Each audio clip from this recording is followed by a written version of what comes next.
it's shocking that we've come to this. As the world comes together for Holocaust Remembrance Day, the call for mandatory curriculum in schools across the nation rings out again.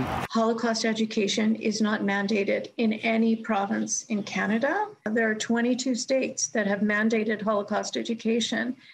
And recently at the National Summit on Anti-Semitism convened by the Prime Minister, this was something that we asked for. Belle Jarneski, Executive Director of the Jewish Heritage Centre of Western Canada and daughter of a Holocaust survivor, says despite the Holocaust not being mandated to be taught in schools in Canada, teachers for the most part do an amazing job of including it in the curriculum. But she says there are some who don't teach about it at all. An Ontario study released this week found 40% of the 3,600 Canadian and American teens who participated say they only learned about the Holocaust on social media.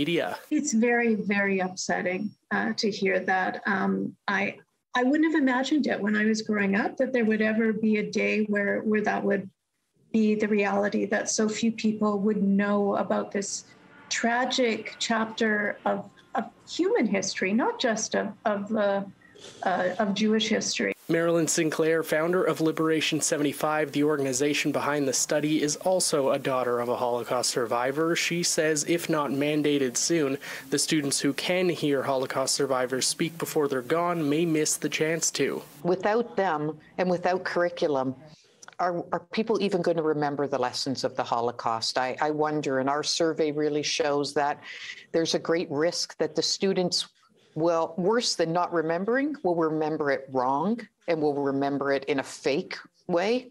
And that's truly tragic. Sinclair says Manitoba is in an enviable position of having both the Canadian Museum for Human Rights and the Jewish Heritage Centre right here in the province. The CMHR taught over 17,000 students from across Canada about the Holocaust virtually last year. It gives us an opportunity to help teachers with that dialogue, as give them some content and some questions, some ideas to look at and to think about, and so that's sort of we're able to provide a foundation for students and classrooms to have those important conversations. City News asked Education Minister Wayne Owasco if Manitoba is doing enough to ensure schools are adequately teaching about the Holocaust. A statement in part reads, "In Manitoba, the study of the Holocaust education is integrated into humanities programs. Beyond this curriculum, Holocaust education can be embedded in English language arts. Teachers often include literature related to the Holocaust, such as Anne Frank's diary." In Winnipeg, Mike Albanese, City News.